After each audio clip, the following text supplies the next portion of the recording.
अयोध्या विवाद पर supreme court की बड़ी सलाह, कहा बातचीत के जरिए सुलझाओ पूरा मामला, 8 हफ्ते का दिया वक्त।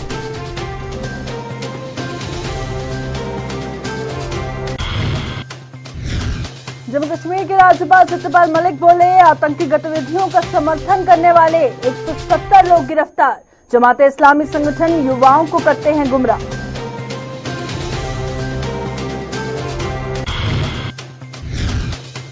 जम्मू हमले में एक और मौत, अब तक 2 की गई जान। कल जम्मू के बस स्टैंड में हुआ था ग्रेनेड धमाका।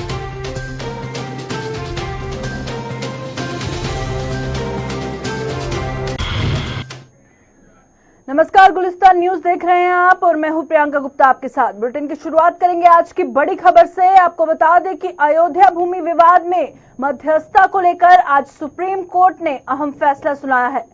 सुप्रीम कोर्ट ने कहा कि इस मामले का हल मध्यस्थता के जरिए निकाला जाए। इसके लिए रिटायर्ड जस्टिस इब्राहिम खलीफुल्लाह की अगुवाई में 3 सदस्यीय मध्यस्थता कमेटी गठित की गई और इसमें श्री रविशंकर और श्रीराम पंचू भी शामिल हैं। तो आज अयोध्या विवाद पर सुप्रीम कोर्ट ने बड़ा फैसला सुनाया है। मध्यस्थों के हवाले हुआ देश का सबसे बड़ा विवाद।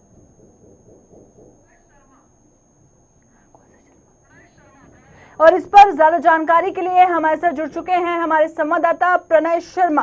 प्रणय, अयोध्या विवाद पर सुप्रीम कोर्ट ने आज एक बड़ा फैसला सुनाया है। देश का दशकों से चला आ रहा विवाद अब मध्यस्थों के हवाले है। क्या लगता है कि अब मध्यस्थता के जरिए इस दशकों से आ रहे विवाद का कहीं न कहीं समाधान होगा? मैं यही हूँ। बिल्कुल निश्चित तौर पर प्रियंका, ये कहा जा सकता है क्योंकि जिस तरीके से कोर्ट ने इस बाबत आदेश सुनाया है उसमें साफ तौर पर यही कहा गया है कि मध्यस्थता भी होनी चाहिए। समिति का गठन किया है, 3 मेंबर समिति होगी। 1 हफ्ते में प्रक्रिया को शुरू करना है। 4 हफ्तों में प्रक्रिया में कितनी तेजी आई है उसकी एक रिपोर्ट कोर्ट में पहुंच देनी है और 8 हफ्ते के अंदर पूरी रिपोर्ट कोर्ट में सौंपनी है। यानी 8 हफ्ते का पूरा वक्त निर्धारित कर दिया गया है और 8 हफ्ते में ही इस पर पूरा फैसला होना है कि आखिर राम मंदिर इस बार आपसी जो मध्यस्थता है उसके जरिए उसका निर्माण होगा और एक अच्छी पहल कही जा सकती है सुप्रीम कोर्ट के द्वारा जो की जा रही है। जी बिल्कुल सही कहा आपने कि एक अच्छी पहल तो ये है ही, पर दूसरी तरफ ये भी सवाल खड़ा होता है जिस तरह से 1 हफ्ते में मध्यस्थता की प्रक्रिया शुरू होगी, 4 हफ्तों में ऐसा उनको बताना होगा, जो टीम गठित की गई है उनको बताना होगा कि मामला कहां तक पहुंचा और 8 हफ्ते के बाद उनको फाइनल रिपोर्ट देनी होगी। पर उम्मीद के साथ साथ कहीं ना कहीं एक आशंका भी है कि क्या 8 हफ्तों के बाद सही मायने में फैसला आएगा या अभी तक जिस तरह से ये विवाद लटकता आ रहा है आगे भी इसी तरह के डिले होने की आशंका है? देखिए प्रियंका, इसमें वक्त लगेगा। ये देखना होगा कि आखिर मध्यस्थता में क्या कुछ बातें रहती हैं, किस तरीके से चीजें रहती हैं। लेकिन जिस तरह से देखा जा रहा है हर पक्षकारों की तरफ से सुप्रीम कोर्ट के इस फैसले को काफी ज्यादा स्वागत किया गया है और ये कहा गया है कि एक अच्छा फैसला है। बात ये भी है प्रियंका कि इस पूरे प्रक्रिया को मीडिया से दूर रखा जाएगा। यानी कि कोई किसी भी तौर पर कोई भी रिपोर्ट है वो नहीं की जाएगी। तो ये कुछ ऐसी चीजें हैं कि बेहद है और इस समिति पूरी तरह से इसमें तय की गई है। यानी समय निर्धारित किया गया है, उसी समय के दौरान 8 हफ्ते के दौरान भी इसमें आपसी बातचीत के जरिए इसका हल निकालना। जी प्रणय, मध्यस्थों को अब 8 हफ्ते में फाइनल रिपोर्ट देनी होगी और अब ये 2 महीने 8 हफ्ते यानी 2 महीने के लिए ये मामला टल गया है। क्या लगता है अब चुनाव से पहले अयोध्या का निपटारा मुश्किल है? देखिए, ये तो बेहद स्वाभाविक सी बात है इनका, क्योंकि 8 हफ्ते से पहले ही देश में आम चुनाव संपन्न हो जाए। लेकिन ये एक अच्छी पहल कही जा सकती है क्योंकि अगर बातचीत के जरिए ही एक बड़े विवाद का निपटारा हो जाए तो उससे बेहतर देश के और भी कदम नहीं हो सकता। जी बहुत बहुत शुक्रिया प्रणय, इस पर हमारे साथ बातचीत के लिए, तमाम जानकारियों के लिए। तो हमारे संवाददाता प्रणय शर्मा हमारे साथ मौजूद थे।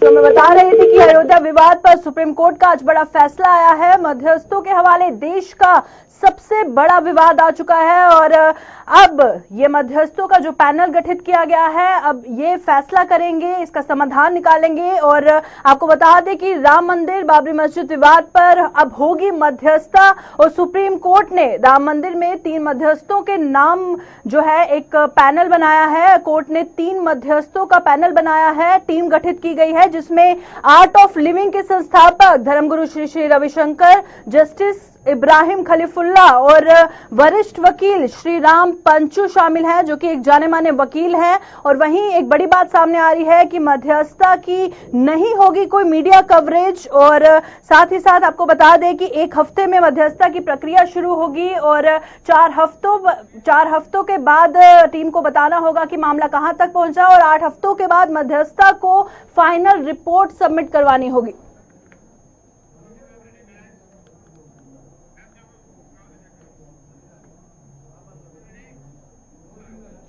जम्मू के बस स्टैंड में कल हुए ग्रेनेड धमाके में मरने वालों की संख्या 2 हो गई है। यहां बस स्टैंड के पास खड़ी एक बस पर ग्रेनेड से हमला किया गया था, जिसमें कई लोग घायल हुए थे। इस हमले में एक युवक की मौत हो गई, जबकि एक और व्यक्ति ने आज सुबह अपनी जान गंवाई।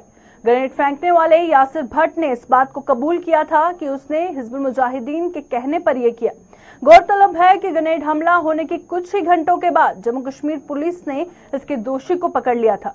पुलिस ने बस में ग्रेनेड हमला करने वाले यासिर भट्ट को गिरफ्तार किया और यासिर भट्ट ने अपना जुर्म कबूल कर लिया था। और जम्मू कश्मीर पुलिस के अनुसार यासिर भट्ट ने हिजबुल कमांडर के कहने पर जम्मू बस स्टैंड पर बस में ग्रेनेड फेंका था।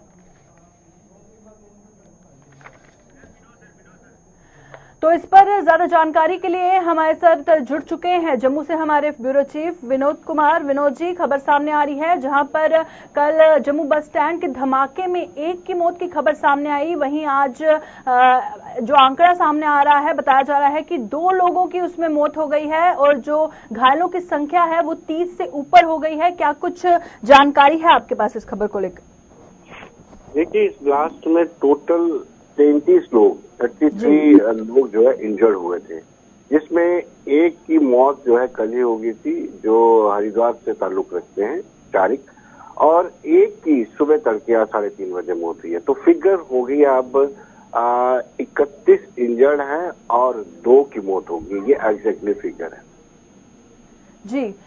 विनोद जी, कल जिस तरह से जम्मू के आईजीपी ने प्रेस कॉन्फ्रेंस को संबोधित किया और उसमें कहा कि जिस शख्स को उन्होंने गिरफ्तार किया है नगरोटा टोल टैक्स के पास, जो नाका पार्टी थी एसडीपीओ नगरोटा और एसएचओ नगरोटा की निगरानी में, जिस शख्स को जो हिजबुल का बताया जा रहा है यासिर, जिसका नाम है यासिर जावेर भट्ट, जो कुलगाम का रहने वाला है, उसको ये टास्क दिया गया था। और जब वो वापस फरार होने की फिराक में था तो नगरोटा टोल टैक्स के पास उसे हिरासत में लिया गया, गिरफ्तार किया गया। पर अब बड़ा सवाल यहां पर यह उठता है कि जब वो जम्मू से श्रीनगर की ओर फरार होने की फिराक में था, तब पुलिस ने उसे गिरफ्तार किया। पर जब वो श्रीनगर से जम्मू आया और चप्पे चप्पे पर इतनी सिक्योरिटी होती है, नाके लगे होते हैं, चप्पे चप्पे पर निगरानी होती है, उसके बावजूद किस तरह से वो कामयाब हो गया श्रीनगर से जम्मू आने की ओर? बिल्कुल यही एक वजह हम बार बार कह रहे हैं कि कहीं ना कहीं सिक्योरिटी लैप्सेस है, और लेकिन बीच में इस बात को भी रूल आउट नहीं किया जा सकता कि हो सकता है जम्मू में उसको किसी ने ग्रेनेड दिया हो। इस बात से भी, इस आशंका से भी इसको भी नजरअंदाज नहीं किया जा सकता है। लेकिन कहीं ना कहीं ये सिक्योरिटी लैब्स है, अगर वो श्रीनगर से लेकर के यहाँ तक ग्रेनेड हाथ में लेकर के आते हैं या बैग में लेकर के आते हैं, फिर ग्रेनेड थ्रो करने के बाद यहाँ से नगरोटा तक पहुंच जाता है, तो कहीं ना कहीं ये सिक्योरिटी लैब्स है और इसको ध्यान रखने की जरूरत है। लेकिन प्रियंका, आप उसकी इन्वेस्टिगेशन हो रही है, इन्वेस्टिगेशन में बहुत सारी चीजें बाहर आएंगी। क्या लोकल किसी का स्पोर्ट है यहाँ पे, जम्मू में किसी का स्पोर्ट है या नहीं, इस पर भी चर्चा की जा रही है, इस पर भी गंभीरता से उससे पूछताछ की जा रही है। जब आउटकम्स बाहर आएंगे, जब इसकी पूरी इन्वेस्टिगेशन होगी, उसके बाद ही हम किसी निष्कर्ष पर पहुंच पाएंगे कि कहाँ सिक्योरिटी लैप्सेज है और कहाँ कोई यहाँ का लोकल स्पोर्टर है या उनका ये नहीं है। विनोद जी, इस वक्त जम्मू में किस तरह का माहौल है? जो सिक्योरिटी है हाई अलर्ट पे है, सुरक्षा व्यवस्था की किस तरह से वहां पर इंतजाम किए गए हैं? देखिए, लकीर पीटने की आदत तो रहती है। अब जब सारा कुछ हो चुका है तो आज आप पूरी चाक चौबंद सिक्योरिटी कर दी गई है, पूरे बस स्टैंड में सुरक्षा को सतर्क कर दिया गया है। बस स्टैंड के अलावा जितने भी इम्पोर्टेंट इंस्टॉलेशन हैं वहां पर सिक्योरिटी को बढ़ा दिया गया है। जो चीज पहले करनी चाहिए थी वो ग्रेनेड अटैक के बाद की जा रही है, लेकिन कुछ ना कुछ पुलिस हरकत में आ गई है। और कल भी जैसे ही ग्रेनेड अटैक हुआ तो पुलिस को मुझे लगता है कि शाबाशी भी देनी चाहिए कि कहीं ना कहीं पुलिस ने चंद घंटों में ही उस व्यक्ति को पकड़ लिया, उस आतंकवादी को पकड़ लिया जिसने ये ग्रेनेड थ्रो किया था। जी शुक्रिया विनोद जी हमारे साथ इस खबर पर जुड़ने के लिए। तो जम्मू से हमारे साथ मौजूद थे ब्यूरो चीफ विनोद कुमार, जो हमारे साथ बात कर रहे थे और लेटेस्ट अपडेट दे रहे थे। कल जिस तरह से जम्मू बस स्टैंड में एक धमाका हुआ, वहां पर ग्रेनेड दागा गया, जिसमें अब तक 2 लोगों की मौत हो गई है और 30 से ज्यादा लोग घायल हो गए हैं, जिन्हें अस्पताल में भर्ती करवाया गया है इलाज के लिए। फिलहाल जम्मू में सिक्योरिटी को लेकर हाई अलर्ट रखा गया है। जो सुरक्षा व्यवस्था है उसे चाक चौबंद किया गया है।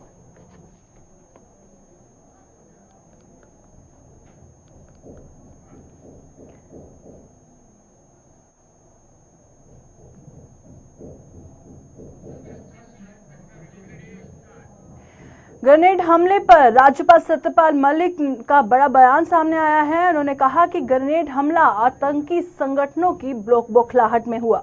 जमाते इस्लामी संगठन युवाओं को गुमराह करते हैं। जिस तरह से जमाते इस्लामी संगठन पर सरकार ने प्रतिबंध लगा दिया है, उस पर राज्यपाल सत्यपाल मलिक का बड़ा बयान सामने आया है। उन्होंने कहा है कि जमाते इस्लामी संगठन युवाओं को गुमराह करते हैं, उनको आतंकवाद की ओर ढकेलते हैं।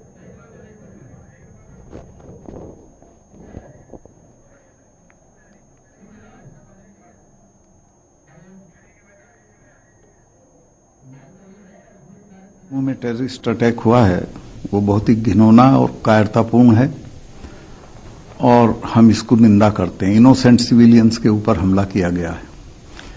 जिसकी जान गई है हम उसके परिवार के साथ हैं, उनकी तकलीफ में हैं, और जो घायल हैं हम उनके जल्दी स्वस्थ होने की कामना करते हैं और सब तरह की इमदाद उनको देंगे। ये एंटी नेशनल और टेररिस्ट जो लोग हैं ये उनका रिएक्शन है, चूंकि वो बहुत तेजी से लड़ाई हार रहे हैं, ग्रिप अपना खो रहे हैं।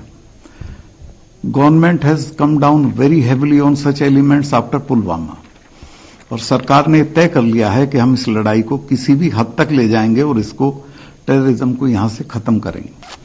हमने हुर्रियत और इसी तरह के जो लोग इन कामों को सपोर्ट करते हैं उन 170 लोगों को गिरफ्तार किया है। जमाते इस्लामी को हमने बैन किया है, चूंकि जमाते इस्लामी फाउंटेन हेड है टेररिज्म का। वो रेडिकलाइजेशन करते हैं, बच्चों को बहकाते हैं, जन्नत का ख्वाब दिखाते हैं, और in the name of education और चैरिटी वो यही काम करते हैं। सारी दुनिया में जो जमात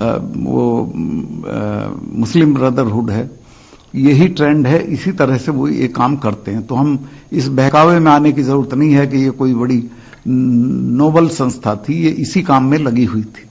आज का जो जम्मू में टेररिस्ट अटैक हुआ है वो बहुत ही घिनौना और कायरतापूर्ण है।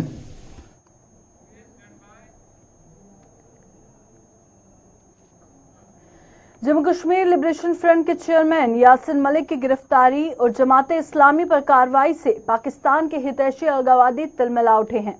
अलगावादियों के आह्वान पर आज कश्मीर बंद की कॉल दी गई, जिससे वहां आम जनजीवन प्रभावित हुआ है। अलगावादियों की ज्वाइंट रेजिडेंस लीडरशिप के सैयद अली शाह गिलानी, मीरवाइज उमर फारूक और यासिन मलिक के आह्वान पर दी गई बंद की इस कॉल के चलते श्रीनगर सहित घाटी के अन्य जिलों में सुरक्षा बढ़ा दी गई। श्रीनगर के मैसूमा, रेनावाड़ी, खानियार, एमआरगंज और सफाकदल इलाके में पाबंदियां लगी हुई हैं और मीरवाइज उमर फारूक को घर में नजरबंद किया गया है। सैयद अली शाह गिलानी हैदरपुरा स्थित अपने आवास पर पहले से ही नजरबंद है। घाटी के ज्यादातर इलाकों में आज दुकानें, व्यापारिक प्रतिष्ठान व पब्लिक ट्रांसपोर्ट बंद है और संवेदनशील इलाकों में कानून व्यवस्था बनाए रखने के लिए पुलिस और सीआरपीएफ की अतिरिक्त तैनाती की गई है। यासिन मलिक पर पीएसए लगाकर उसे जम्मू की कोट परवार जेल भेज दिया गया और उसके अलावा कई अन्य अलगावादियों पर भी सरकार ने नकेल कसते हुए उन्हें घाटी से बाहर की जेलों में भेज दिया।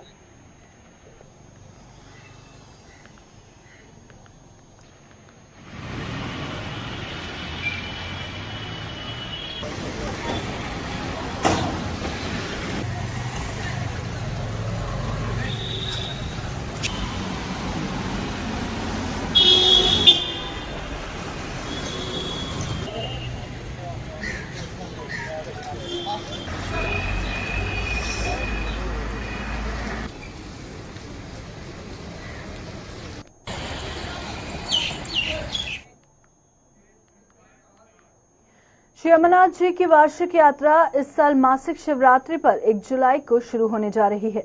यात्रा की अवधि इस बार 46 दिनों की रहेगी, जिसका समापन श्रावण पूर्णिमा यानी रक्षाबंधन पर 15 को होगा।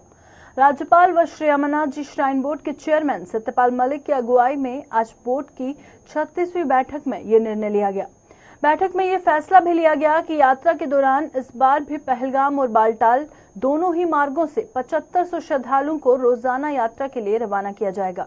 इसके अलावा अमरनाथ जी की यात्रा की एडवांस रजिस्ट्रेशन 1 अप्रैल से शुरू होगी, जिसके लिए देश भर में Punjab national bank, Jammu Kashmir bank और येस बैंक सभी बैंकों की 440 शाखाओं को ये जिम्मेदारी दी गई है।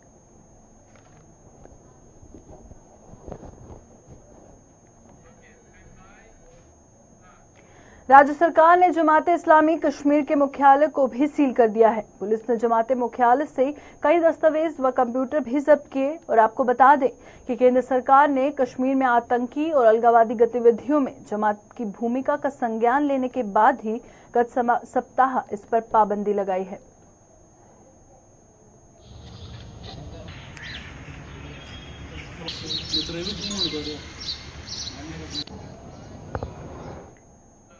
उधमपुर में पेश आए एक सड़क हादसे में 5 लोग घायल हो गए, जिन्हें इलाज के लिए जिला अस्पताल उधमपुर में भर्ती करवाया गया। जानकारी के मुताबिक आज सुबह एक मिनी बस उधमपुर से मुतलल की ओर जा रही थी, जो एमएच के करीब चालक द्वारा नियंत्रण खो देने से नाले में जा गिरी। पुलिस ने मामला दर्ज कर हादसे की तहकीकात शुरू कर दी है।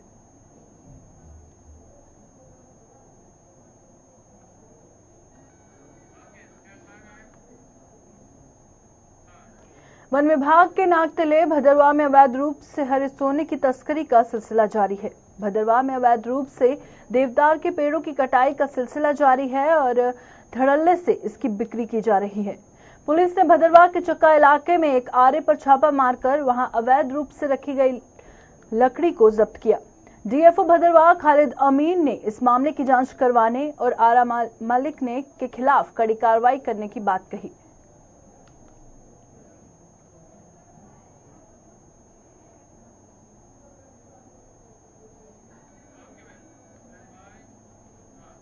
विश्व भर के साथ साथ आज भारत में भी अंतर्राष्ट्रीय महिला दिवस मनाया जा रहा है। महिलाओं के प्रति सम्मान, प्रशंसा और प्यार प्रकट करते हुए इस दिन को महिलाओं के आर्थिक, राजनीतिक और सामाजिक उपलब्धियों के उपलक्ष्य में उत्सव के तौर पर मनाया जाता है।